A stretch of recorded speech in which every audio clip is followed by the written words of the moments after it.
Alright, what is up, worldwide sports and entertainment subscribers? My name is Jake, and I'm here today for your TNA Impact review for June 26, 2014.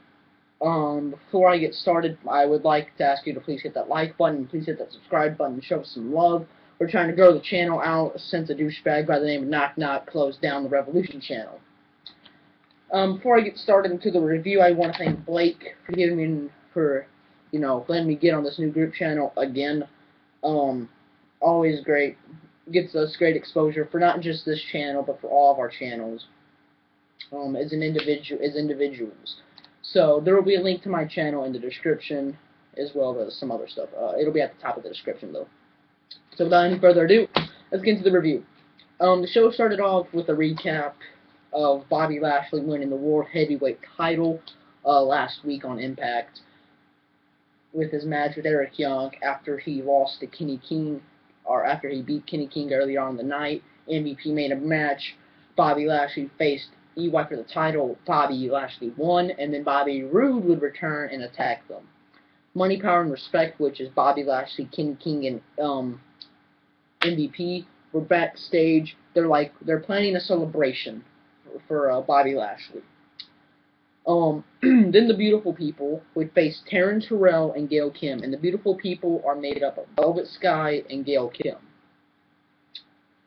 I didn't really like the match. It was an opening match. It was just a way to get Taryn, Tarrell, back and used to getting into working in the ring. So I give them credit for at least trying there, and for her first time back from not wrestling in like almost a year, I thought that she could have been worse. Let's just say that. It wasn't great, it wasn't good, but it could have been worse. Let's just say that much. Gail Kim pinned Angelina Love with an eat defeat, so her and Terrence Terrell went over. Then MVP, Kenny King, and Bobby Lashley are heading to the ring. They showed like one of those backstage segments, and they're like, "We'll be back after the break." Then Dixie Carter's backstage with Spud, and she's like, "It's a good night to be Dixie Carter." Then MVP and Kenny King come out. They have like hose. They have like 2 hose with them in the ring, and there's like champagne bottles on tables. Then MVP would bring out Bobby Lashley, and he comes out with another hoe. Let's see here. Basically, MVP says that they have power because they have the World Heavyweight Champion and the girls. And then EY comes out. EY basically, to sum it up for you, completely no-sells his arm injury. Rips off the freaking sling. He's got a sling on his arm because it's supposed to be broken. He rips it off and just like starts running down to the ring. I'm not even joking. When he was running, his left arm, which was supposed to be injured, he was just like running and he was like not selling it at all, which sucks. Basically, Bobby Roode comes to the crowd again and saves EY, and basically says, him and Eric Young are good friends. They've been friends for 20 years. They signed their TNA contracts on the same day as each other, and they built TNA from the ground up, which would lead to a chorus of TNA chants. And EY was drinking the champagne or wine, whatever it was, in the middle of Bobby Roode cutting the promo, which made me laugh.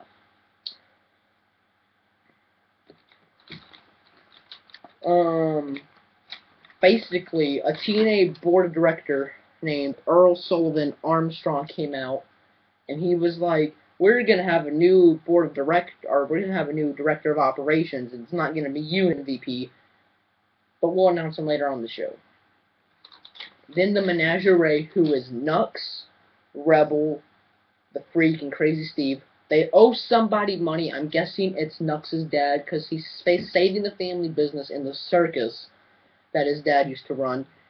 DJ Zima Ion and Jessie Goddard come in, and they're just like talking smack to him. Basically, Manik walks in, and they're all going to get a chance to face Sanada. So then Sanada comes out, and he's like deciding which one he wants to face, and he decided he's going to face Crazy Steve, DJ Zima, and Manik. He was only supposed to pick one, but he picked 3. So we saw a fatal 4-way match.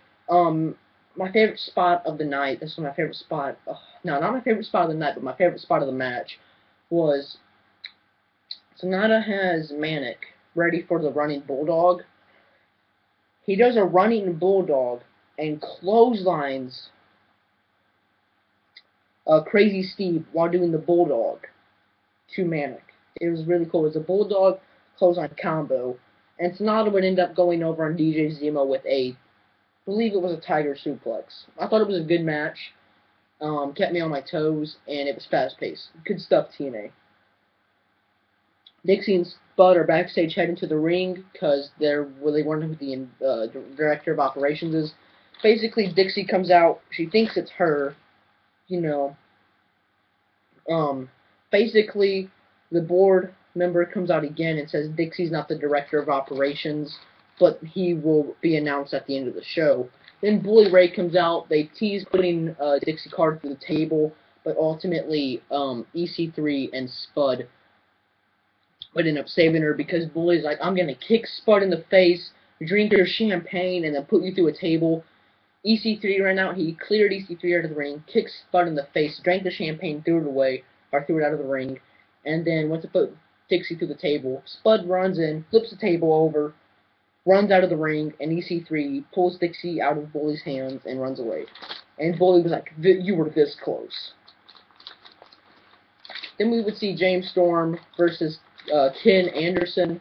James Storm is my official favorite wrestler, besides Brock Lesnar. I'm talking about like someone who's working 365 days a year.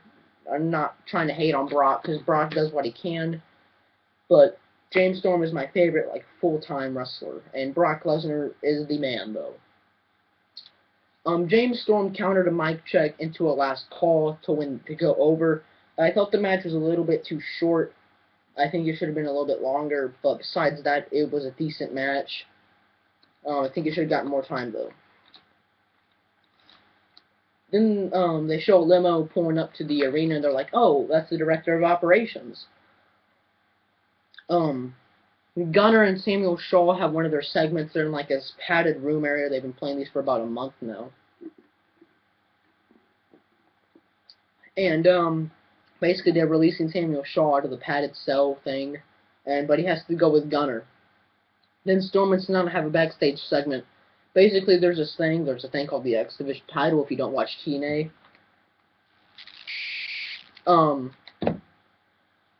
Basically, it's like their cruiserweight division, except it's not like really cruiserweights. I don't think they have a weight limit on it anymore. I think they took it off, but they still may have it on there. It's not supposed to have a weight limit, but it does. Basically, they're high flyers. And, basically, you can cash it in at one of their shows called Destination X, and for a World Heavyweight title shot. And James Storm's like, you're going to cash that in? That's a lot of pressure. And Great Muta is like Sanada's mentor, because TNA and Wrestle One have a partnership. Then EC3's backstage on the phone with Spud. Basically, Tommy Dreamer just beats the crap out of them. They brawl out to the ring, and then they end up getting separated. Abyss and Magnus are backstage. They're getting ready to face Bram, or Abyss and Willow are backstage getting ready to face Bram and Magnus for a match. It's called the Monsters Ball match. It's basically a hardcore match. Money, Power, and Respect basically go to the limo and attack the driver of the limo, which was hilarious. Magnus and Bram versus Willow and Abyss. Basically,